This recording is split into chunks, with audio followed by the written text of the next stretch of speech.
नमस्कार। संवाद पार्थ के साथ के इस नए एपिसोड में आपका स्वागत है। मेरा नाम है पार्थ। आज के एपिसोड में हम बीजेपी की समीक्षा करेंगे और उसी के संदर्भ में 2022 में होने वाले विधानसभा चुनावों पर भी जल्दी से नजर डालेंगे, खासकर उत्तर प्रदेश में होने वाले चुनावों पर। आगे बढ़ने से पहले मेरा यह अनुरोध है कि अगर आपने इस चैनल को सब्सक्राइब नहीं किया है तो प्लीज जल्दी से सब्सक्राइब कर लें। धन्यवाद। मैं दावे के साथ कह सकता हूं कि इस कार्यक्रम में जो नजरिए पेश किए जाते हैं वो आपको कहीं और नहीं मिलेंगे। इस समय देश में सही मायने में एक ही राष्ट्रीय पार्टी है और वो है बीजेपी। कांग्रेस वगैरह बस सिर्फ नाम के ही राष्ट्रीय पार्टी रह गए, इसलिए सबकी नजरें बीजेपी पर हैं। और चूंकि 2024 के संसदीय चुनाव को ध्यान में रखते हुए 2022 के विधानसभा चुनावों की गहमा गहमी अभी से शुरू हो गई है, इसलिए ये समीक्षा इस समय करना उचित रहेगा। ये वन टाइम समीक्षा नहीं है, कुछ समय बाद हम वापस बीजेपी पर नजर डालते रहेंगे। बीजेपी जैसी एक विशाल पार्टी की विस्तृत समीक्षा कार्यक्रम की समय के सीमाओं के अंतर्गत करना संभव नहीं है, लिहाजा कुछ मुख्य बातों पर ही ध्यान दिया जाएगा। सबसे पहली बात जो जहन में आती है वो ये है कि बीजेपी का मुख्य चेहरा नरेंद्र मोदी है, इसलिए अगर बीजेपी की समीक्षा करनी हो तो प्रधानमंत्री मोदी के विषय में बात करना आवश्यक होगा। इसमें कोई दो राय नहीं है कि नरेंद्र मोदी इस समय दुनिया के सबसे जाने माने राष्ट्रीय नेताओं में से एक हैं और लोकप्रियता की दृष्टि से भी मोदी दुनिया के सबसे लोकप्रिय नेताओं में से भी एक है। वर्तमान समय में नरेंद्र मोदी भारत के सबसे लोकप्रिय नेता हैं, इसलिए यह स्वाभाविक है कि बीजेपी को हराने की कोशिशों में विपक्षी दलों का मुख्य प्रयास होगा कि किस प्रकार से मोदी की छवि बिगाड़ी जाए। यह बहुत ही रोचक विषय है। साथ ही ये बात भारत के लोगों को बारीकी से समझना होगा कि भारत के जो दुश्मन हैं, उनके मन में यह बात बैठ सी गई है कि अगर नरेंद्र मोदी को कमजोर करना हो तो भारत की छवि बिगाड़ो। यानी नरेंद्र मोदी और भारत एक तरह से एक दूसरे के पर्याय बन गए हैं, सिनोनिम बन गए हैं। तभी तो हाल के दिनों में गंगा में तैरते हुए लाशों की तस्वीरों को और गंगा के तट पर दफनाए गए शवों की तस्वीरों को अंतर्राष्ट्रीय मीडिया में उछाला गया। हाँ, उछालने के प्रयासों के पीछे एक मकसद यह भी था कि मोदी की छवि के साथ साथ उत्तर प्रदेश के मुख्यमंत्री योगी आदित्यनाथ की छवि भी खराब हो जाएगी। वर्तमान समय में मोदी भारत के सबसे लोकप्रिय नेता क्यों हैं, ये तो भारत की जनता को भलीभांति मालूम है, लेकिन उनकी लोकप्रियता के संदर्भ में कुछ बातों का जिक्र होना बहुत आवश्यक है। एक, मोदी बहुत परिश्रमी प्रधानमंत्री है। दूसरा, मोदी के विरुद्ध भ्रष्टाचार का कोई आरोप नहीं और बीजेपी सरकार के 7 सालों में भ्रष्टाचार के कांड सामने नहीं आए। तीसरा, और ये अत्यंत महत्वपूर्ण पहलू है, मोदी ने पिछले 7 सालों में भारत को सुरक्षित करने के लिए अंतर्राष्ट्रीय स्तर पर जो प्रयास किए हैं वो मोदी से पहले 67 सालों में किसी के द्वारा ढंग से नहीं हुआ। जी हां, किसी ने ढंग से नहीं किया। मोदी ने भारत को सुरक्षित करने के लिए जिस प्रकार से एक इंटीग्रेटेड योजना के तहत काम शुरू किया और वो काम अभी भी जारी है। इसी कॉन्टेक्स्ट में जम्मू और कश्मीर में राजनीतिक प्रोसेस को आगे बढ़ाने के प्रयास किए जा रहे हैं।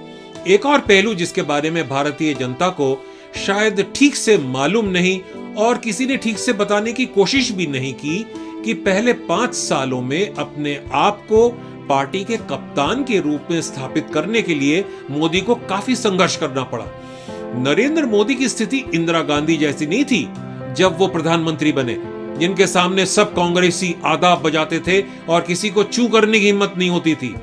जब नरेंद्र मोदी प्रधानमंत्री बने उस समय एलके आडवाणी गुट के समझे जाने वाले नेताओं के गाल सूज गए थे। भारत की जनता को तो याद होगा कि आडवाणी के समर्थक समझे जाने वाले कुछ व्यक्ति पहले तो मंत्रिमंडल में शामिल नहीं हुए और फिर शामिल हुए भी तो मान मनव्वल के बाद। कुछ लोग तो मोदी का प्रधानमंत्री होना हजम ही नहीं कर पाए और वो 5 साल ट्वीट करके सुई चुबोते रहे और फिर बाद में दूसरी पार्टियों में चले गए इस उम्मीद में कि वहां शायद उन्हें कुछ टुकड़े मिल जाएं। मोदी के प्रधानमंत्री बनने से आडवाणी के अलावा भी कुछ और नेता जो खुद को प्रधानमंत्री बनने के लायक या दावेदार समझते थे, उनके गाल भी सूज गए।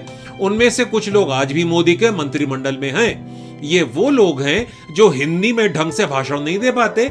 इनकी ऑर्गेनाइजेशनल कैपेसिटी कितनी है उस पर भी सवालिया निशान है, लेकिन लोगों को तो अपने बारे में गलतफहमी होती है। तो मोदी बाबू को इन तमाम लोगों के मन में अपने आप को स्थापित करने में करीब करीब 5 साल लग गए। ये बहुत बड़ी चुनौती थी मोदी के लिए। मोदी के पास अहमद पटेल जैसा व्यक्ति तो था नहीं, जो पहले दिन से ही यह सुनिश्चित करता रहता कि सारे बीजेपी नेता पूरी वफादारी के साथ लाइन में खड़े हो जाएं, कोई किसी प्रकार की बगावत की धुन बजाने की चेष्टा न करे। इस चुनौती के बारे में भारत में शायद बहुत कम लोग जानते हैं और न ही इस बात पर ज्यादा चर्चा होती है। प्रधानमंत्री बनने के बाद मोदी ने चीजों का भारत में मैन्युफैक्चर हो, इस पर काफी जोर दिया। अब उस दिशा में कितनी कामयाबी मिली वो एक अलग चर्चा का विषय है। इसके अलावा मोदी ने एक और अहम पहलू पर जोर दिया, जिस पर उनके पहले 10-12 सालों में कोई कार्रवाई नहीं हुई, और वो पहलू है भारतीय सेना की जरूरतों की पूर्ति करना, चाहे वो लड़ाकू विमान हो या सैनिक साजो सामान। भारत की जनता को तो मालूम ही है कि राफेल जेट फाइटर्स खरीदने को लेकर विरोधी पार्टियों ने, खासकर कांग्रेस ने, कितना बवाल मचाया। राफेल को लेकर कांग्रेस की जो कोशिश थी वो शायद अंदर की उस भड़ास को मिटाने की कोशिश थी जो बोफोर्स तोपों को लेकर हुए विवाद से उत्पन्न हुई थी। उस विवाद में राजीव गांधी और उनके परिवारजनों पर उंगलियां उठी थी। भारत को अंदर से भी सुरक्षित करने के काफी अच्छे प्रयास किए गए, चाहे वो नॉर्थ ईस्ट में हो या फिर जम्मू और कश्मीर में। जम्मू और कश्मीर से धारा 370 और 35A का हटाया जाना एक बहुत ही काबिल तारीफ कदम कहा जाना चाहिए, और इसके लिए भी भारतीय जनता को नरेंद्र मोदी और उनके सहयोगियों के प्रति आभारी होना चाहिए। धारा 370 और 35A के हटाए जाने को लेकर कश्मीर के कुछ जाने माने राजनीतिक नेता जिस प्रकार से बिलबिलाते रहे हैं, उससे इस बात के साफ संकेत मिलते हैं कि धारा 370 और 35A के कारण उन्हें कुछ तो विशेष फायदा हो ही रहा था जो अब नहीं हो रहा है। अब जब बात 370 और 35A की हो ही रही है, तो यहां पर यह कहना उचित होगा कि प्रभावी ढंग से पब्लिसिटी करने के डिपार्टमेंट में बीजेपी कुछ कमजोर दिखती है। धारा 370 क्यों हटाई गई और 35A जिसका कोई संवैधानिक आधार था ही नहीं जैसा कि लोग मानते हैं, उसे क्यों हटाया गया, इस बारे में विस्तार से और सिलसिलेवार तरीके से पब्लिसिटी हुई नहीं। सिर्फ YouTube पर चंद आइटम डाल देने से या 1-2 टीवी चैनलों पर छोटी मोटी चर्चा से प्रभावी पब्लिसिटी का उद्देश्य पूरा नहीं हो जाता है।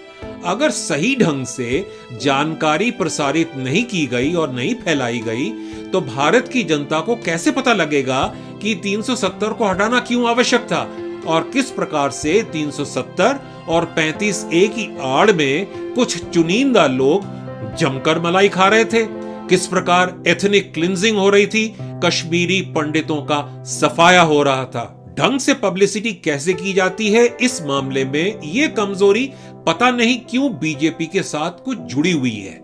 यही कमजोरी CAA बिल के मामले में भी दिखी। CAA बिल का उद्देश्य क्या है? इस बिल से देश में वैध रूप से लीगल तौर पर रह रहे मुसलमानों को डरने की कोई आवश्यकता नहीं। इस बात को ढंग से उजागर नहीं किया गया, इस बात की पब्लिसिटी नहीं हुई। नतीजतन देश में बवाल हो गया। भारत की राजधानी में हफ्तों तमाशा चलता रहा। केंद्र सरकार में प्रधानमंत्री से लेकर हर मंत्री को इस बात को भली भांति समझना चाहिए कि जहां एक तरफ एक बढ़िया पॉलिसी इंप्लीमेंट करना बहुत अच्छी बात है, वहीं दूसरी ओर उस पॉलिसी को क्यों इंप्लीमेंट किया गया है, उन बातों को ढंग से भारत जैसे विशाल और डाइवर्स देश में फैलाना भी बहुत आवश्यक है, जबकि ये मालूम है कि भारत के अंदर और बाहर तमाम ऐसे लोग हैं जो गड़बड़ी पैदा करने के फिराक में रहते हैं। कुछ इसी प्रकार की कमजोरी किसान संबंधी बिलों में भी दिखी। किसान बिलों को लेकर देश की राजधानी की सीमा पर जो तमाशा हो रहा है वो तो पूरी दुनिया देख ही रही है। राजधानी के सीमा पर जगह जगह धारावी जैसे चौल बनते जा रहे हैं। ये कब हटेंगे ये तो ऊपर वाला ही जाने। कुछ लोगों का मानना है कि CAA बिल के मामले में बवाल होने दिया गया, किसान आंदोलन खिंचता रहे, इसके पीछे सरकार की कुछ रणनीति है। अगर ये बात सही भी है तो क्या ये रणनीति कारगर साबित होती दिख रही है? CAA बिल को लेकर दिल्ली में जो बवाल हुआ, क्या उससे हिंदू वोटर थोक के भाव बीजेपी की ओर चले गए? क्या ऐसा प्रतीत होता है? हाल के चुनाव में तो ऐसा कुछ खास प्रतीत नहीं होता है। असम में थोड़ा बहुत हुआ हो तो हो, विधानसभा चुनावों में वैसे भी लोकल मुद्दों पर ही इलेक्शन लड़े जाते हैं, साथ ही कुछ और मुद्दे खड़े कर दिए जाते हैं, जैसे घटनाओं में सांप्रदायिक रंग भरना, धर्म को मुद्दा बनाकर बवाल खड़ा करना इत्यादि। खैर, वापस चलते हैं इंफॉर्मेशन या पब्लिसिटी के मुद्दे पर।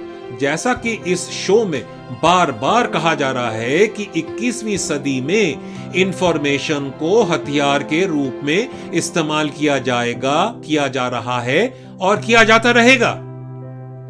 इस इंफॉर्मेशन को कैसे सही ढंग से हैंडल किया जाता है, किस प्रकार की पब्लिसिटी होनी चाहिए, इन सब मामलों में बीजेपी का ज्ञान कुछ सीमित प्रतीत होता है। अगर बीजेपी को इंफॉर्मेशन की लड़ाई का सामना करना नहीं आता तो उन्हें बाहर से मदद लेने के बारे में सोचना चाहिए। मसलन अमेरिका में तमाम ऐसे लोग बैठे हैं जिन्होंने अपने पूरे करियर में इंफॉर्मेशन को किस प्रकार से सही ढंग से इस्तेमाल किया जाता है, इसके अलावा इंफॉर्मेशन को हथियार के रूप में इस्तेमाल किए जाने पर उसका कैसे सही जवाब दिया जाता है, उस बारे में उन्हें एक्सपर्टीज या माहिरी हासिल है। केंद्र सरकार में अगर कोई ये सोचता हो कि हम खामोशी से एक बढ़िया पॉलिसी लागू कर देंगे और उस पर पूरे देश में लोग तालियां बजाएंगे और इलेक्शन में धपाधप वोट देंगे, नहीं, ऐसा होता नहीं है। खासकर भारत जैसे एक विविधताओं से भरे हुए देश में तो नहीं होता। जहां एक ओर इंफॉर्मेशन या सूचना की मदद से समाज का भला किया जा सकता है, वहीं दूसरी ओर इंफॉर्मेशन को तोड़ मरोड़ कर पेश करके समाज को तहस नहस भी किया जा सकता है। यूपी में बुजुर्ग की पिटाई वाले वीडियो से किस प्रकार से सांप्रदायिक जहर घोलने की कोशिश की गई, उससे तो भारत के लोग वाकिफ ही होंगे। अब पब्लिसिटी और इंफॉर्मेशन के डिपार्टमेंट में बीजेपी बाहर के एक्सपर्ट्स की मदद लेंगे या नहीं, ये तो बीजेपी के ऊपर है।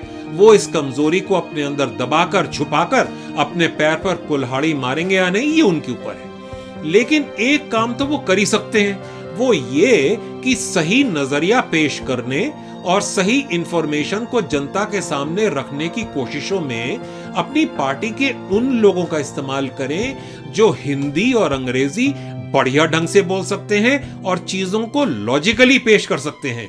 जब बात इंफॉर्मेशन या सूचना की हो ही रही है तो यहां पर इस बात का जिक्र चलते चलते करना उचित रहेगा कि जो वर्तमान सूचना और प्रसारण मंत्री हैं, उनके वर्बल कम्युनिकेशन या संवाद क्षमता के बारे में जितना कम कहा जाए उतना ही बेहतर है। अब वो व्यक्ति क्यों और कैसे इस पद पर आसीन हो गया, ये तो प्रधानमंत्री को ही मालूम होगा।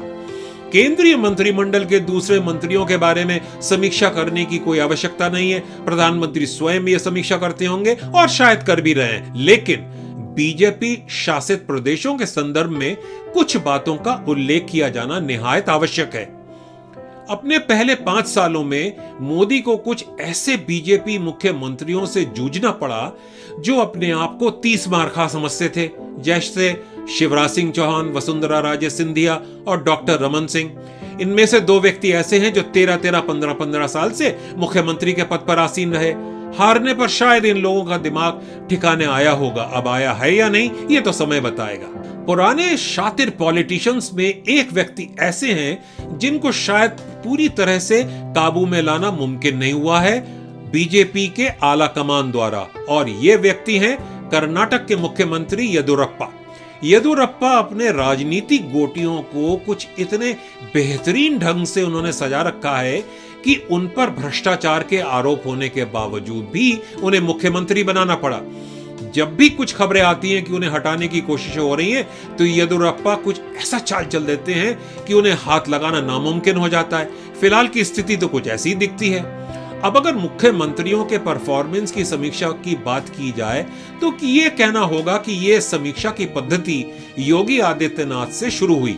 ऐसा समझा जाता है कि हरियाणा के मुख्यमंत्री मनोहर लाल खट्टर की भी समीक्षा चल रही है, एक इनडायरेक्ट रूप में। मुख्यमंत्रियों के प्रदर्शन की समीक्षा होना बुरी बात नहीं है, लेकिन इलेक्शन के 6-7 महीने पहले समीक्षा हो तो ये बुद्धिमानी का परिचायक नहीं होता। परफॉर्मेंस इवैल्यूएशन प्रॉपर तरीके से करना हो तो वो कार्यकाल के बीच में ही किया जाना चाहिए, यानी कि 2.5-3 साल पूरे होने के बाद। समीक्षा का ये चलन पहले क्यों नहीं था, उसका सीधा सा कारण यही है कि शिवराज सिंह चौहान, डॉक्टर रमन सिंह, वसुंधरा राजे सिंधिया, येदुरप्पा जैसे 30 मार खां अपने आप को किसी समीक्षा के ऊपर ही समझते होंगे। अब जबकि स्थिति धीरे धीरे पलट रही है, तो लगता है कि शायद ये समीक्षा एक स्ट्रक्चर्ड और औपचारिक रूप से की जाएगी आने वाले सालों में। अगर परफॉर्मेंस की समीक्षा कार्यकाल के बीच में ढंग से न किया जाए, तो वही होता है जो झारखंड और हरियाणा के विधानसभा चुनाव में हुआ।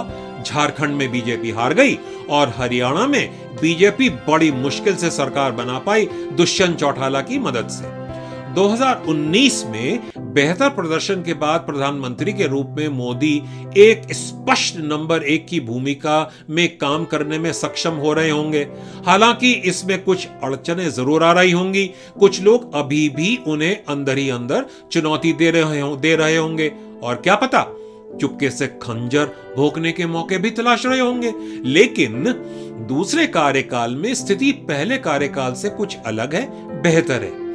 2019 में बीजेपी अधिक सीटों से केंद्र सरकार में लौटी है, लेकिन कई मसलों में सरकार का जो रुख देखने को मिल रहा है, उससे लोगों के मन में यह सवाल उठता है कि सरकार में कहीं कुछ कॉन्फिडेंस की कमी तो नहीं है। जब किसी पार्टी के पास अच्छा खासा बहुमत हो, तो थोड़ा बहुत धाकड़पन नीतियों के इंप्लीमेंटेशन में दिखना चाहिए।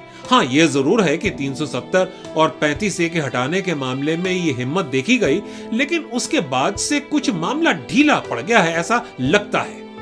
बीजेपी समर्थकों को मायूसी तब होती है जब वो ये देखते हैं कि एक बिना बहुमत प्राप्त सरकार धाकड़पन दिखा रही है। उदाहरण के तौर पर महाराष्ट्र में 3 टांग वाले सरकार ने अर्नब गोस्वामी के मामले में जो बेखौफ रुतबा दिखाया, उससे लोगों के मन में इस प्रकार के सवाल उठते हैं। यह सही है कि मूर्खतापूर्ण धाकड़पन नहीं दिखाना चाहिए, लेकिन कुछ जगह पर दिखाना उचित रहता है। कुछ लोग ऐसा महसूस कर रहे हैं कि केंद्र सरकार सुप्रीम कोर्ट के आदेशों या फैसलों के आड़ में ही अपनी नीतियों को तय करने की कोशिश कर रही है। कुछ लोग इसे दब्बूपन की पहचान के रूप में देखते हैं। लिहाजा कुछ बीजेपी समर्थक इस असमंजस में हैं कि मोदी बाबू कुछ ज्यादा ही सेफ खेलने की कोशिश में दिख रहे हैं। क्या ये किसी बाहरी दबाव की वजह से है? क्या ये डेल्टा वेरिएंट या कोविड की मार से केंद्रीय सरकार का आत्मविश्वास हिल गया है? अब ये नजर का धोखा है या कुछ और? लेकिन आजकल केंद्रीय मंत्रियों का बॉडी लैंग्वेज कोई बहुत कॉन्फिडेंस से भरा हुआ प्रतीत नहीं होता। हो सकता है पश्चिम बंगाल के चुनावों में करारी हार से आत्मविश्वास पर दोहरी मार पड़ी हो। खैर, इस बीच ऐसी खबरें सुनने में आ रही हैं कि मोदी आने वाले दिनों में उत्तर प्रदेश का दौरा करते रहेंगे। अगर इन दौरों का मकसद ये है कि वो योगी की छवि को जनता के सामने और बेहतर ढंग से पेश करने की कोशिश करेंगे, तो ये इरादा सही है। लेकिन अगर ये मकसद खुद को मीडिया के सामने बार बार लाने का है, तो ये प्रयास उल्टा भी पड़ सकता है। उसका कारण यह है कि कोविड-19 की चपेट में जो लोग आए, जिनका बिजनेस तबाह हुआ, जिनकी नौकरियां चली गईं, जो आर्थिक रूप से बर्बाद हो गए, जिनके परिवारजनों की मौत हुई, उनके सामने पिटे पिटाए भाषण के बोल कोई खास फर्क नहीं डालते। इनफैक्ट असर उल्टा भी हो सकता है। व्यक्ति जब बुरी तरह परेशानियों में फंसा हुआ हो, बर्बाद हुआ हो, उस समय उसको यह कहना कि हम ये कर रहे हैं और वो कर रहे हैं, भविष्य बहुत उज्जवल है, ये बातें तीर की तरह चुभती हैं। इस समय जनता ये जानना पसंद करती है कि मेरे वर्तमान परेशानियों को आप कैसे जल्द से जल्द सुलझा सकते हैं। आज से 10 महीने बाद या 14 महीने बाद क्या होगा, उसके बारे में लेक्चर मत दीजिए। परेशानियों में जूझते हुए लोगों को वर्तमान समय में जल्दी से जल्दी राहत पहुंचाना ही सबसे बड़े मरहम का काम करता है और करेगा। और अगर ये प्रयास सही ढंग से किए जाएं, तो वो लोकप्रियता में भी 4 चांद लगाते हैं। क्योंकि उत्तर प्रदेश में इलेक्शन जीतना दिल्ली की कुर्सी के दृष्टि से बहुत मायने रखता है, इसलिए अब से लेकर विधानसभा चुनाव तक भारत की सुरक्षा एजेंसियों को बहुत मेहनत और मशक्कत के साथ यह सुनिश्चित करना होगा कि देश में आंतरिक रूप से गड़बड़ी ना हो, सांप्रदायिक या दूसरे तरीकों से समाज में जहर फैला के गड़बड़ी कराने की साजिशें कामयाब न हो।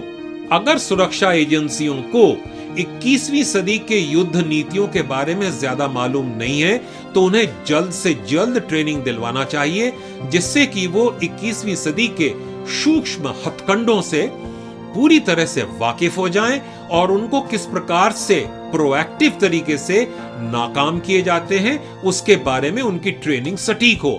आने वाले महीने और साल भारत के सुरक्षा एजेंसियों के लिए बहुत ही चुनौतीपूर्ण होंगे। अगर उन्होंने अपना काम बढ़िया ढंग से नहीं किया तो फिर भारत के भविष्य के बारे में ऊपर वाला ही मालिक है। आज इतना ही। आपसे अगले एपिसोड में मुलाकात होगी जिसमें हम जम्मू और कश्मीर समेत महत्वपूर्ण राजनीतिक मसलों पर नजर डालेंगे।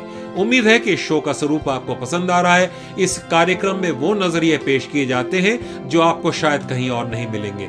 यदि ये कार्यक्रम आपको अच्छा लगा हो तो प्लीज इसे लाइक करें, शेयर करें और अवश्य सब्सक्राइब करें। अब आज्ञा लेता हूं। चौकन्ने रहें, संगठित रहें, खुशहाल रहें। नमस्कार।